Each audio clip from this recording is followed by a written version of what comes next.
Dear brothers and sisters, it is very easy to witness from far away a situation of tyranny, a situation of zulm, and to disconnect yourself from that tyranny and to say what a horrible tyrant that person is and what a great people those that resist that tyrant are. But what is much more difficult is for one to actually interrogate themselves, as the Prophet ﷺ taught us to do, with every single element of our lives in the most personal of ways, even with stories that happened long ago. We are in the day of Ashura, a day that Allah subhanahu wa ta'ala gave victory to Musa alayhi salam over the tyrant Firʿaun. A day that other narrations suggest was also the day that Nuh alayhi salam, his safina, his ship, had completed its rescue, and he thanked Allah subhanahu wa ta'ala. A day after the Prophet sallallahu alaihi wasallam, where al-Ḥusayn radiallahu ta'ala anhu, his grandson sallallahu alaihi wasallam, went forth to confront a tyrant and was honored with shahada in one of the greatest tragedies in Islamic history.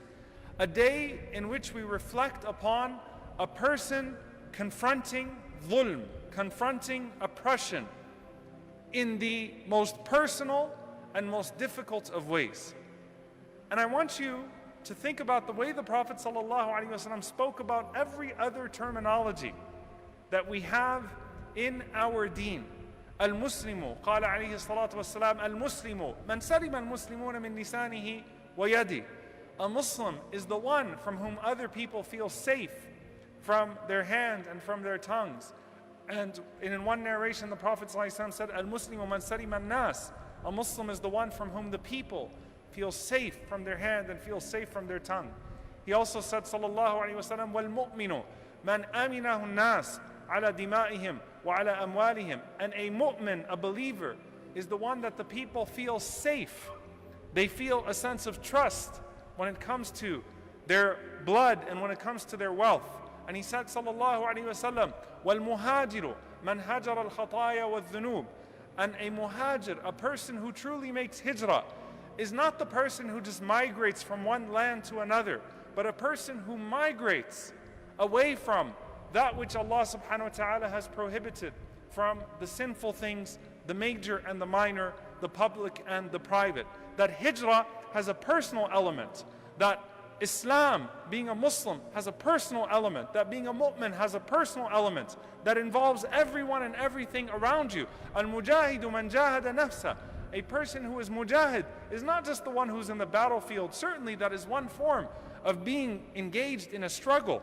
But a Mujahid is the one who strives against themselves to make sure that they purge all of the evil from within themselves. So all of these terms, they have an implementation at a very deep level. And I want you to think about the people of Musa alayhi salam. After Allah subhanahu wa ta'ala saved them from Fir'aun. And they have in their minds a very clear idea of what a zalim, of what a tyrant looks like. If you were to say to Bani Israel the word zalim, tyrant, immediately a certain image will come in their minds, and it's going to be Fir'aun, because they experienced the cruelty of Fir'aun and they knew him to be a zalim. And if you were to ask anyone in here, think about a zalim, surely you would think about a certain oppressor, a certain dictator, someone other than yourself. But I want you to think about the people of Musa alayhi salam, who had a very specific idea of what a zalim is, of what an oppressor is. And then Musa says to them, Ya qawmi innakum zalamtum anfusakum bittikhadikum al-'ijl. O my people, you have oppressed yourselves. You have oppressed yourselves. Someone might think, wait, what? We're oppressors? Yes. You have become oppressors, if only to yourselves, بِاتِّخَاذِكُمُ الْعِجْلِ, by resorting back to the shirk that Allah subhanahu wa ta'ala saved you from. And when Allah Azza wa Jal mentions that you do not wrong yourselves in these days, فَلَا تَظْلِمُوا فِيهِنَّ أَنفُسَكُمْ, don't wrong yourselves in these days. And Allah subhanahu wa ta'ala warns you from being a zalim li nafsi. And there are some people, minhum zalimun li nafsi, some people that wrong themselves. Think to yourself, how could I be an oppressor even to myself? Well, you can't be an oppressor to Allah subhanahu wa ta'ala because you can't hurt Allah subhanahu wa ta'ala. But how are you an oppressor to yourself? In your entire existence as a soul, as a ruh. For a short period of time, Allah subhanahu wa ta'ala merges this ruh with this jasad, this body and this soul together to become nafs, to become this self. And you are now the occupier of this soul. Allah subhanahu wa ta'ala has entrusted you with something so precious. No other human being can create it. They can play and tinker with artificial intelligence. No one can create a real ruh except for Allah subhanahu wa ta'ala. And Allah puts that in your care and gives you the tools. قَدْ أَفْلَحَ مَنْ زَكَّاهَا وَقَدْ خَابَ مَنْ دَسَّاهَا. Verily he has succeeded who has purified it, and verily he has failed who has harmed it, who has dirtied it. Allah Azza wa Jal put that soul at the mercy of the tools that you have in this dunya as a nafs now. And on the day of judgment, the soul and the body will be at war with one another for the one that used to wrong himself. The hand testifies, the tongue testifies, the eyes testify. And you would say to those, عَنْ كُنَّ كُنَّا نُجَادِلُ, I was arguing on your behalf, but in reality you oppressed yourself. Because Allah gave you a soul and you are the owner of that for a moment here, in that you have the tools to purify or the tools to corrupt. And if you choose to corrupt, you corrupt yourself and you oppress yourself. فَلَا تَظْلِمُوا أَنفُسَكُمْ. Don't wrong yourselves if that's the very minimum of it. Do not become an oppressor to yourself. And so when we think about zulm, there's the capacity of looking deep inside and saying, am I an oppressor to myself?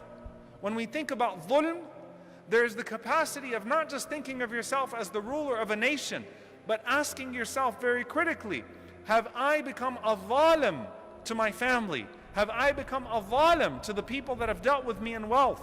Have I carried any type of zulm that is unrectified and that Allah subhanahu wa ta'ala will confront me with on the day of judgment?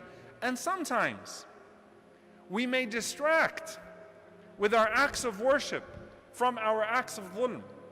And I want you to think about a narration in al-Bukhari that Abdullah ibn Umar radiallahu ta'ala anhuma, he was approached by some people from al-Iraq, and they asked him about dam al-ba'ūb, about the blood of a mosquito. You know, subhanAllah, you think about people that are very, very strict on the rituals. They want to make sure their wudu is right. They want to make sure their ibadah is right. They want to make sure that every single element of their salah, of their siyam is right. And they're very obsessed with the minor details even. And every detail counts because nothing is insignificant. But they get to a point where they obsess themselves with that and they ignore major things, major discrepancies in the deen in their lives. And so Abdullah ibn Umar radiallahu anhuma said, where are you from? And they told him where they are from. He said, Subhanallah, يسألون عن دم البعوض وقد قتلوا ابن نبي الله صلى الله عليه وسلم. They're asking about the blood of a mosquito, and they have shed the blood of the son of the Prophet sallallahu alaihi wasallam, of course being the grandson, al-Ḥusayn radiallahu ta'ala anhu. Can you imagine the discrepancy in your mind when a person who shed the blood of a descendant of the grandson of the Prophet sallallahu alaihi wasallam is asking about the blood of an insect and what that does for a person's wudu? Abdullah ibn Umar radiallahu anhuma is saying, what are you thinking about here? How did this become your deen? How did you turn that into your religion? Aren't you thinking about other things as well? The harm that your hand has committed? And asking yourself about the fear of meeting Allah subhanahu wa ta'ala with that on your hand? Allah Azza wa Jal mentions to us, وَقَدْ خَابَ مَنْ حَمَلَ ظُلْمًا. Verily the one who carries an oppression, a transgression on their back on the day of judgment will fail. They will lose. And you've got to ask yourself, is there any zulm in my life that I recognize, that I need to take care of before I meet Allah subhanahu wa ta'ala? Because I don't want to stand in front of Allah subhanahu wa ta'ala as a zalim, as an oppressor. And someone might think to themselves, well, you know what? We live in a day and age where the only way to survive in this jungle of dunya in the 21st century is to be an oppressor before someone oppresses you. And Rasulullah sallallahu alaihi wasallam warns, be the abd of Allah who is mazloom, not the one who is zalim. Be the one who is maqtul, not the one who is qatil. When that time comes, choose to be the one who is wronged. Do not become the one who wrongs. When that time comes and people murder, choose to be the murderer. Do not be a murderer. Because the consequences of harm in this life are relegated to this life. But to committing harm carries with you into the hereafter. And it can become a major issue. People say it's the only way I can function in this society is I have to commit zulm here, and I've got to wrong here, and I've got to cheat here. It's not an excuse. One of the narrations of our Prophet Ayyub alayhi salam in Ibn Abi Hatim is that when Ayyub alayhi salam was making dua to Allah subhanahu wa ta'ala, he said, Ya Rabb, O my Lord, you've provided me health and wealth and children. فَلَمْ يَقُمْ أَحَدٌ عَلَى بَابِي يَشْكُونِي بِظُلْمٍ ظَلَمْتُهُ. And not once in my life did anyone stand at my door complaining of a zulm, of an oppression that I have committed against them. Can we say that as well when we make dua to Allah?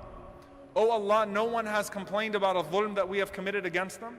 No one has said that I have wronged them. Can we claim that with Allah subhanahu wa ta'ala the way that Ayyub alayhi salam could? Or have we conveniently forgotten? SubhanAllah, another great leader, one of the greatest leaders of all time, Umar ibn Abdul Aziz, rahimahullah ta'ala, who is known for his mark of al-adl, his mark of justice. He was a copy of his grandfather, Umar ibn al-Khattab radiyallahu ta'ala anhu. He took the khilafah at the age of 38 years old. And in 2 years established adl, established justice throughout the earth. And everyone praises him for his justice. And he would go back and remember when he was the governor in Medina in his 20s. And the Khalifa at the time gave him the order to carry out a punishment that he did not believe was justified against Khubayb, the son of Abdullah ibn Zubayr. May Allah subhanahu wa ta'ala be pleased with him. And he used to think back on that. When people come to him and they praise him and they tell him you're this and you're that, and look at your justice, he would cry and he would say, وَكَيْفَ بِخُبَيْبٍ? What about Khubayb? You praise him for 100 things, he goes back and he remembers his one fault. And it's the one fault, the one fear of dhulm, that keeps him doing 100 more praiseworthy things. Because it keeps him humble, it keeps him grounded.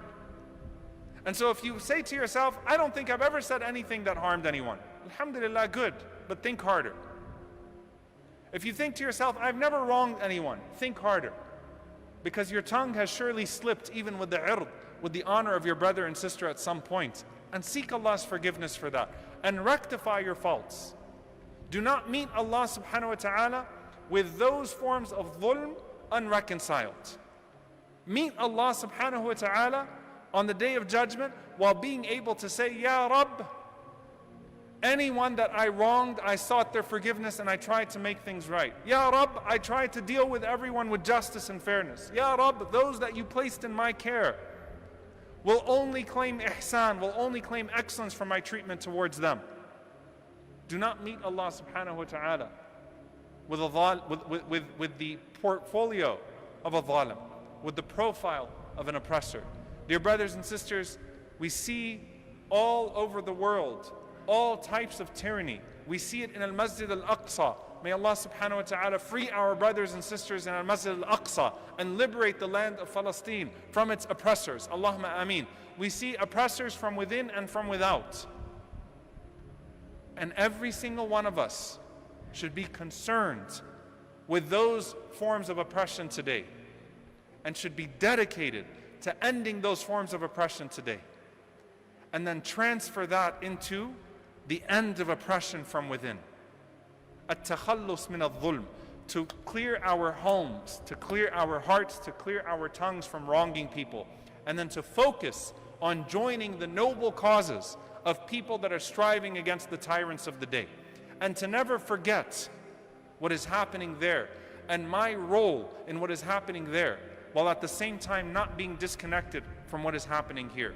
It is the day of Ashura. It is the day that Allah subhanahu wa ta'ala gave victory to Musa alayhi salam over his Firʿaun. We ask Allah subhanahu wa ta'ala to give victory to the oppressed all over the world over their tyrants. We ask Allah subhanahu wa ta'ala to give them victory over their tyrants. And we ask Allah subhanahu wa ta'ala to purify us from all forms of tyranny in our speech, in our wealth, in our hearts, with our families, with our friends, with those that are at our mercy, with those who work with us. May Allah subhanahu wa ta'ala purify us from ever committing zulm against any person that is in our lives. Allahumma ameen.